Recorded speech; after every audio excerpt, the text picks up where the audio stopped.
전략선거구가 되더라도 전혀 아니다. 이게 당의 공식적인 이야기입니다.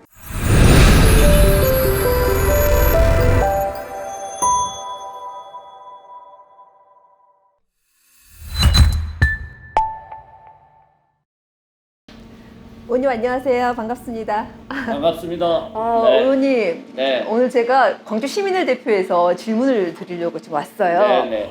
압박 질문 여러 개 준비했는데 마음의 준비는 하고 오셨나요? 확실히 하겠습니다. 네. 기대가 됩니다. 의원님 이렇게 돌아다니시다 보면 많은 분들 만나고 계시긴 하는데 여전히 의원님 잘 모르는 분들이 계세요. 자기소개 부탁드립니다. 안녕하세요. 더불어민주당 비례대표 국회의원 김경만입니다. 제 이름은 참 기억하기 쉽습니다. 경제만세 김경만, 강주경제 만만세. 어차피 선거가 민생과 경제를 책임지는 선거 아니겠습니까? 민생과 경제를 책임지는 김경만 의원입니다. 반갑습니다. 반갑습니다. 네, 서구 우리 광주의 격전지예요. 그리고 전략선거구로 지금 지정이 됐거든요. 네. 어떠십니까? 사실 전략선거구가 지정됐다는 것이 곧 전략공천을 의미하는 건 아닙니다. 그 전제 조건이고요.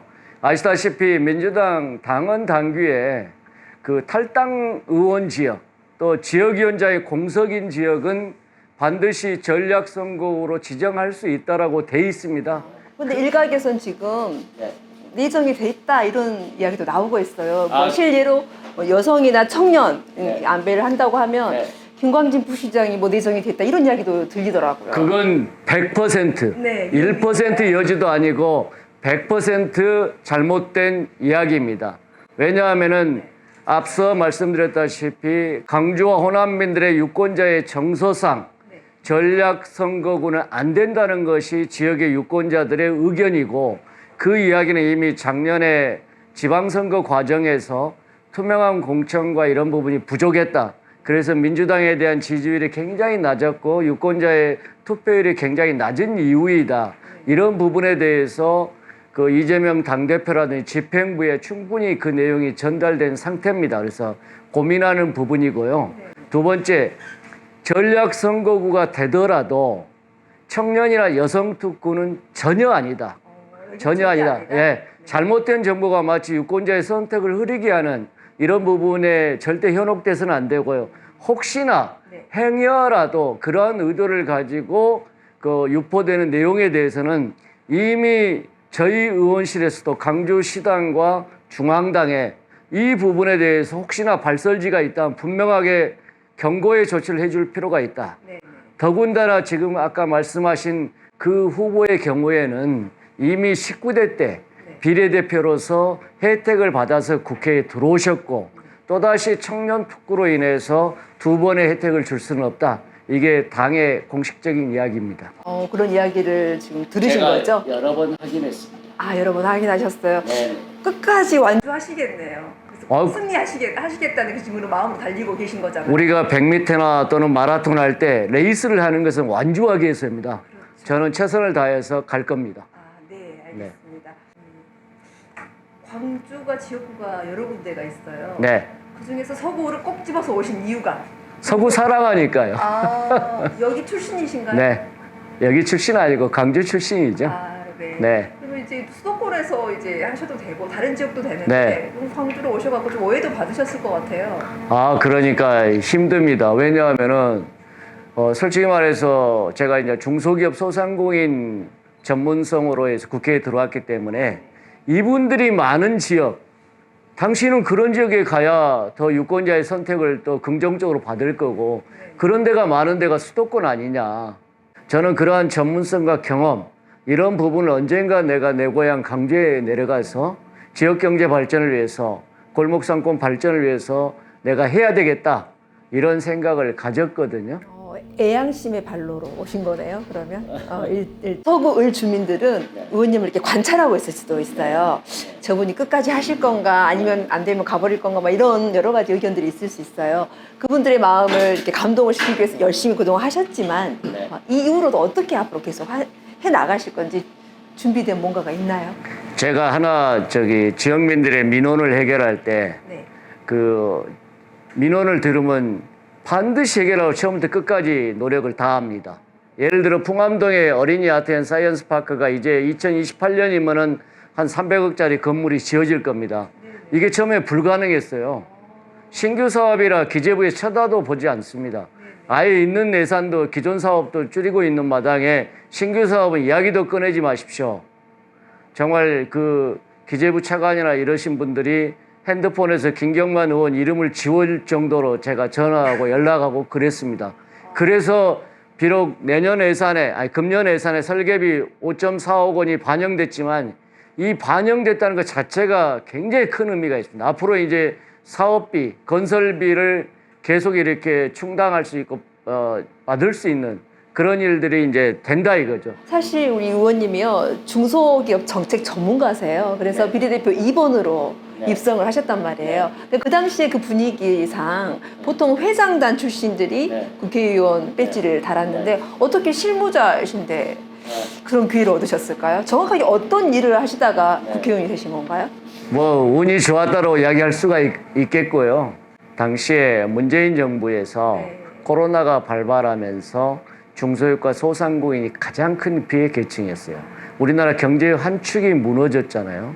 대한민국 경제를 살리기 위해서는 중소기업과 소상공인을 살려야 되는데 이 부분에 대해서 정책에 대해서 실무적으로 정통한 사람, 실무적으로 정책을 입안하고 실무적으로 정책을 만들었던 사람, 이런 전문가를 그 시대가 또 그때 당시에 정부가 가장 필요로 했던 것 같아요. 그래서 문재인 정부에서는 정말 실무자를 원해서 픽업이 되신 거네요. 전혀 개인적으로 뭐 인연이 있다거나 그런 건 아님에도 불구하고. 그때 당시에는 제가 정치에 어떤 뜻을 뒀거나 뭐 각 당을 찾아다니면서 저는 이런 사람입니다. PR을 했거나 이런 건 아니고요. 시대가 중소기업 소상공인을 살려야 되고 이런 쪽에 좀 전문가를 필요로 했던 것 같습니다. 지난 4년 동안 저 듣고 깜짝 놀랐어요. 의정 활동을 정말 열심히 하셨고 아주 의미 있는 입법 활동도 하셨더라고요. 그런데 이게 시민들이 많이 모르는 것 같아서 이것 또한 정말 안타깝습니다. 그동안 어떤 일들을 하셨는지 시민 여러분께 나 이렇게 일 많이 했어라고 한번 자랑 좀 하시죠. 사실 여야의 비례대표가 47명입니다. 근데 국회의원은 의정활동을 법안 가결률로 평가를 받습니다. 전체 비례대표 의원들의 법안 가결률이 25%입니다. 제가 96건 그때 당시에 법안을 발의했고 37건이 본회의를 통과했어요. 그래서 법안 가결률 38.5%. 그래서 여야 47명 비례대표 의원 중에서 법안 가결률 1위. 예. 또 이렇게 보니까 여러 법안들 중에 그래도 내가 가장 이건 내가 했기 때문에 좀 많이 대한민국의 우리 시민들에게 도움이 되는 법안이야 하는 보람 있는 법안. 중소기업계 14년 수곤사항이었던 납품단가 연동제 법안이 있어요. 원자재 값이 오르면 그것을 제품값에 반영해서 우리 대기업이나 중견기업에 납품할 때 좀 가격을 인상해달라는 이런 요청사항인데 그게 정말 관철하기가 어려워요. 왜냐하면 중견기업이나 대기업에서는 반대를 심하게 하거든요. 그런데 14년 만에 2022년도 말에 그 법안이 통과돼서 작년 10월부터 그 법안이 시행되고 있어요. 모든 중소기업들이 가장 환영하는 법안 중에 하나였죠. 또 하나는 강주를 위해서는 강주의 미래 먹거리, 미래차 소부장 특화단지, 이것도 사실은 14년 만에 강주에 이런 산업 특화단지가 만들어지는 그게 됐거든요. 그게 의원님 작품이었던 건가요? 물론 100% 나 혼자 했다라고는 아니지만은 우리 강기정 시장이 지난번에 출판 기념회 오셔가지고 자 여기 오신 강주 시민 여러분, 미래차 소부장 특화단지가 그냥 만들어진 거 아닙니다. 여기 계신 김경만 의원이 1등 공신입니다. 시장이 그렇게 그 확증을 해주셨어요. 민주당 안에서 의원님이 그 포지셔닝 할 위치가 어떤 역할을 하시는지 지금 말씀을 들어보니까 제가 느낌이 옵니다. 의원님 초선 의원으로 의원님이 픽업이 되실 때는 그만한 역할이 있었고 이렇게 입법하신 거 보니까 많은 걸 하셨어요. 그런데 이제 초선 의원과 이제 재선 의원에도 기대치가 또 다를 거란 말이에요. 재선 의원이 되시면 어떤 일들을 더 초선으로 했던 것들을 더 끌어나가신다거나 새로운 일을 추가로 하신다든지 이런 일 부분에 있어서 조금 더 자세하게 알려주시면 좋을 것 같아요. 제가 여기 내려와서 가장 많이 들었던 이야기 중에 하나가 호남 정치가 실종됐다. 호남을 대변할 만한 인물 있는 정치가가 드물다. 이런 이야기를 많이 들었어요. 다시 말해서 제가 예를 들어 초선의 과정을 거치고 정말 유권자의 지지를 받아서 재선 국회의원이 된다. 그러면 누구나 이야기를 합니다만 힘 있는 재선 국회의원이 되겠습니다. 무엇보다 아까 앞서 말씀드렸다시피 미래 먹거리 산업 미래차 소부장 특화단지가 완결점을 찾을 수 있도록 충분한 예산 확보에 노력을 할 테고요.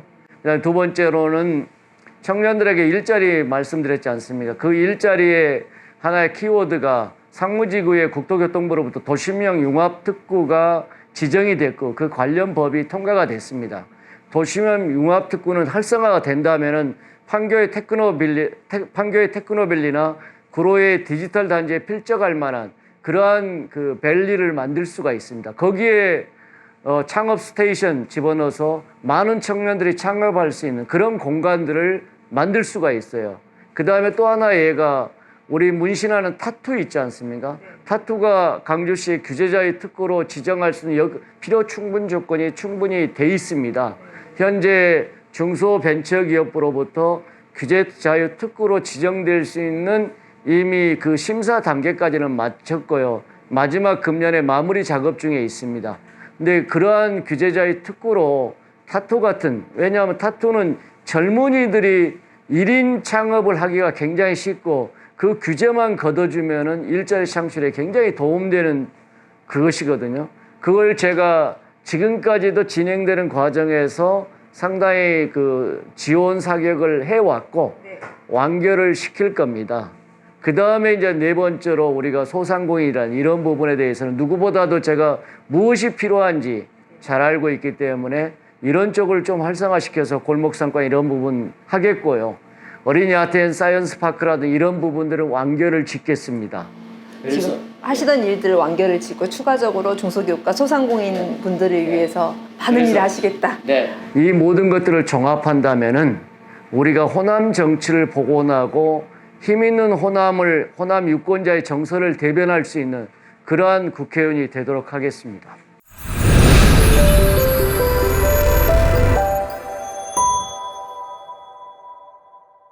이제 개인적인 질문 드려볼게요.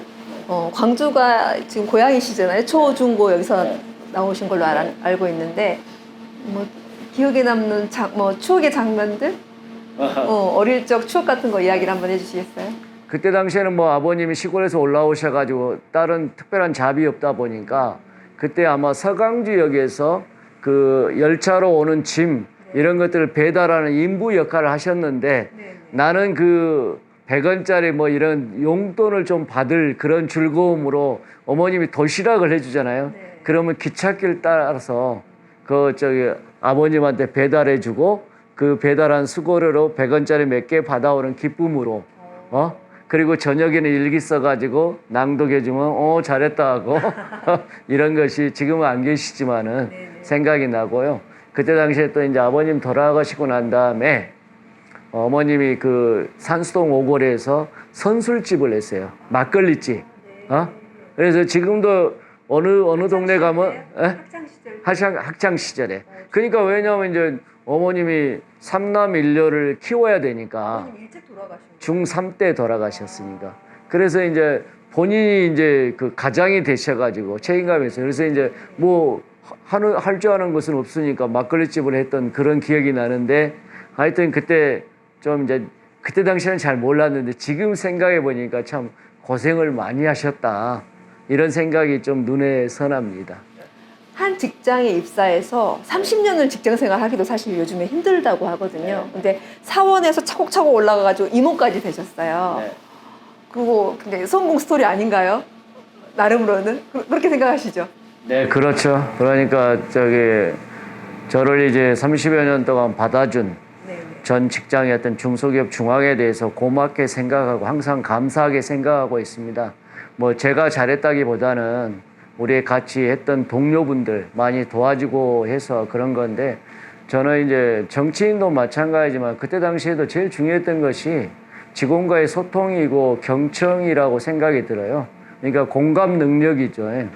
많이 대화하고 나누고 이러므로 해서 우리가 모범 답안을 또 모범 정책 제안을 만들어가는 과정 이런 것들이 필요한데 지금도 제가 정치인이 되어서 유권자의 마음을 얻고 유권자하고 소통하는 거 이게 참 그 필요한 그 정치인의 자질 중에 하나라고 그러니까 끊임없이 대화하고 공감하면서 내 발은 현장에 있다. 이렇게 하는 것이 가장 중요한 것이지 않는가 생각합니다. 집안에서는 어떤 아빠이고 어떤 남편일까 좀 궁금하기도 하거든요. 그리고 소통을 하실 때 어떤 식의 소통을 주로 하시는지 네, 궁금합니다. 집사람한테는 제가 요즘 들어와서 워낙 고생을 많이 하고 있으니까 고맙게 생각을 하고 있고요. 제가 잘 못했던 건 사실입니다. 늘 집사람 배우자의 눈높이에 봤을 때는 이제 부족했던 건 사실이고 그다음에 제가 이제 아들이 2명 있는데 걔네들은 지금 이제 다행스럽게 다 출가해서 이제 각 가정을 이루고 있고요. 걔네들한테는 어쨌든 좋은 아버지가 되려고 노력을 해왔었고 그 중에 하나가 얘네들은 다행히 아버지보다는 엄마를 닮아서 체격이 좀 좋아요.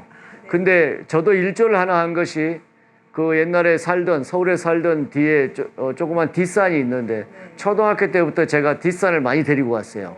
아이스크림 하나 사준다고 그러면서 오늘날 걔네들이 그 강한 체력을 가질 수 있었던 것은 다 아빠의 그런 하드 트레이닝 덕분이다. 그래도 같이 놀아주신 아빠였네요. 많이 놀았죠. 공 하나 들고 가서 산 중턱에 가서 놀고 그러다 보니까 이제 건강한 체력을 가질 수 있었던 거.